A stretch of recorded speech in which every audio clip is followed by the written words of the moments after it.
É o mesmo texto, tá? E aí nós temos o seguinte, olha, o problema citado no texto que é decorrente da pandemia da Covid. Então você notou aqui que só falou aqui da pandemia aqui no seu último parágrafo, não foi? Ele falou antes sobre o problema dos incêndios florestais, depois ele falou da falta d'água, se agravando então com o problema da pandemia.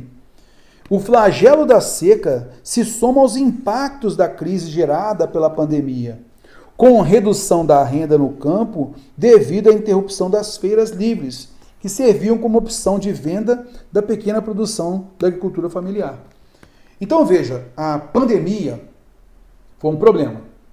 Gerou impactos, né, da crise, aquela coisa toda. Tá? Então a pandemia é um problema gerando impactos negativos. Tudo bem. Então a pandemia levou à redução de renda no campo. Essa redução de renda ocasionou por quê? Por conta da interrupção das feiras livres. A interrupção das feiras livres levou a uma redução de renda no campo e essa feira livre, ela servia como opção de venda da pequena produção da agricultura familiar. Porém, com essa interrupção da feira livre, até isso é problema.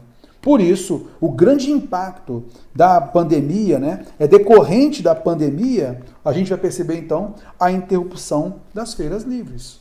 Correto? O grande problema, o problema citado, ele é decorrente da pandemia, decorrente da pandemia da Covid, é a interrupção das feiras. Por quê? Nesse caso aqui, olha só.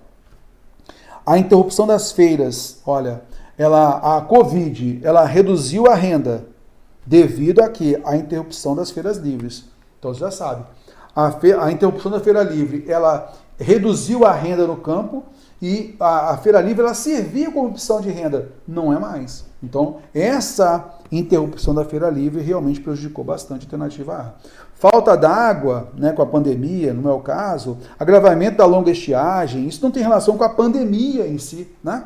O aumento intenso do calor, a falta de vaga de hospitais. Aí a falta de vaga de hospitais é um outro detalhe que não está no texto. Não está no texto. Ele extrapolou a informação do texto.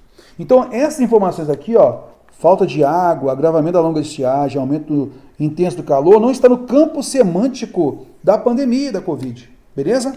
E falta de vagas está no campo semântico, mas não está no conteúdo do texto. Então, extrapolou a informação do texto.